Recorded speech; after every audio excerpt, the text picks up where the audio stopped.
সম্প্রতি একটি ঘটনাকে কেন্দ্র করে সোশ্যাল মিডিয়া উত্তাল। সাম্প্রদায়িক বিষ এমনভাবে ছড়ানো হচ্ছে যে ভারতবর্ষে মনে হচ্ছে হিন্দু খত্রে মেহে, মানে সারা বছর 100টার বেশি সাম্প্রদায়িক হত্যাকাণ্ড হয় এবং তার মধ্যে 99টার ক্ষেত্রে দেখা যায় মুসলিমদের হত্যা করা হয়েছে তথাকথিত হিন্দুত্ববাদী এই সমস্ত আরএসএস বিজেপির শাখা পোশাখা মিলিয়ে, যে কোনো অজুহাতে।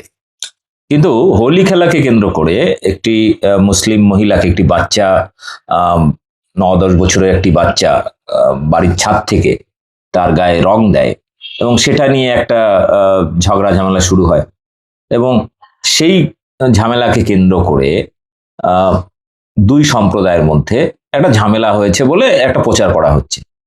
কিন্তু পুলিশ তদন্ত করে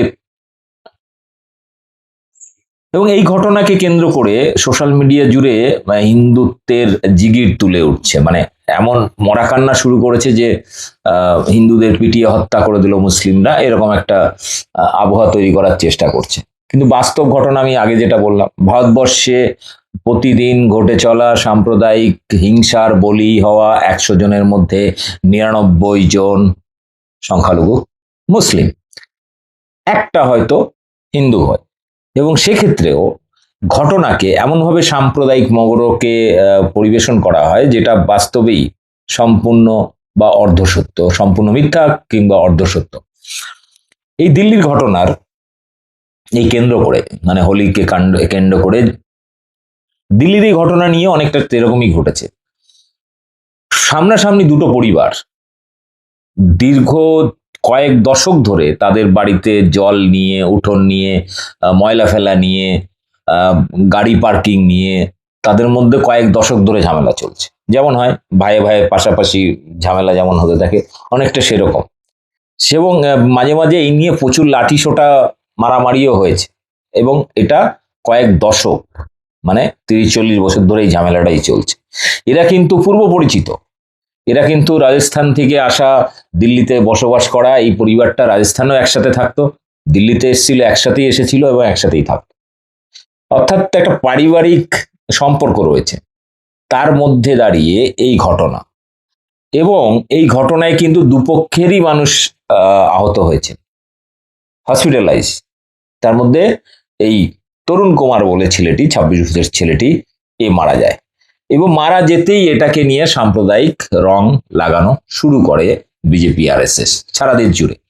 কিন্তু সবথেকে মজার ব্যাপার, পশ্চিমবাংলার যারা হিন্দুত্ববাদী তারা এটাকে দিয়ে আমার ফেসবুক পোস্ট বা আমার ইউটিউব চ্যানেল বং নিউজ লাইভের কমেন্ট বক্সে এসে বলছে, দিল্লির ঘটনা নিয়ে কিছু বল, উত্তমনগরের ঘটনা নিয়ে কিছু বল।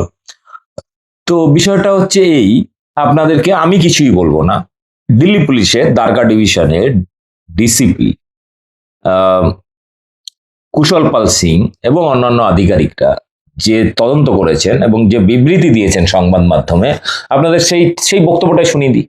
অ্যাকচুয়াল কি ঘটনা, এটা কি সত্যি সাম্প্রদায়িক হিন্দু মুসলিম এর ঘটনা, না এর পেছনে অন্য কোনো কারণ রয়েছে? কারণ প্রতিটা সাম্প্রদায়িক ঘটনার যে ঘটনা আমরা দেখি সাধারণত, সেগুলোকে ক্রিয়েট করা হয়, মানে খুব তৈরি করা হয়। এই ঘটনার ক্ষেত্রে অবশ্য পুরনো পারিবারিক ঝামেলার জন্য ময়লা ফেলা, জল ফেলা, গাড়ি পার্কিং ইত্যাদি নিয়ে কয়েক দশক ঝামেলা। শুনুন পুলিশ কমিশনার এবং ওখানকার ডিসিপি যে তদন্ত করেছেন কি বলছেন পুলিশ অফিসার, দেখেন। এবং প্রত্যেকে অনুরোধ, এই যে ফেক নিউজ চারিদিকে ছড়ানো হচ্ছে তার কাউন্টার হিসেবে এই ভিডিওটি বেশি বেশি করে শেয়ার করুন। কেউ যদি কোথাও ফেসবুক, ইউটিউব যেখানে এই বিষয় নিয়ে, ঘটনা নিয়ে একটা মিথ্যা সাম্প্রদায়িক জিগির তোলার চেষ্টা করবে, তাদেরকে এই ভিডিওটার লিংক সেখানে কপি করে পেস্ট করে দেবে।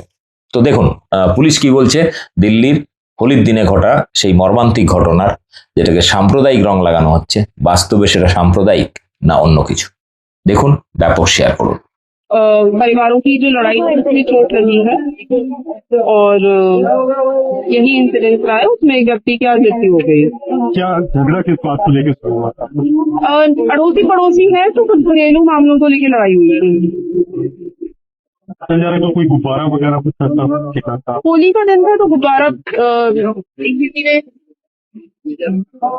फेंका होगा तो उसमें लड़ाई हुई है। कितने लोग इसमें अभी तक हिरासत में हैं?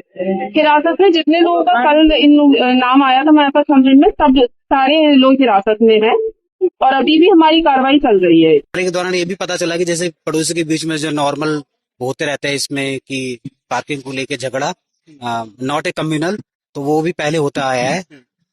तो इसमें जो झगड़ा हुआ इनके जो बेसिकली बाय हैंड हुआ, और बाकी इसमें ये भी आया कि जो तरुण के चोट लगी तो जो लाठी थे उसके मारने से सर उसका कल भी कुछ वो अभी तो हम उस चीज को अभी वेरीफाई करा रहे हैं उसमें।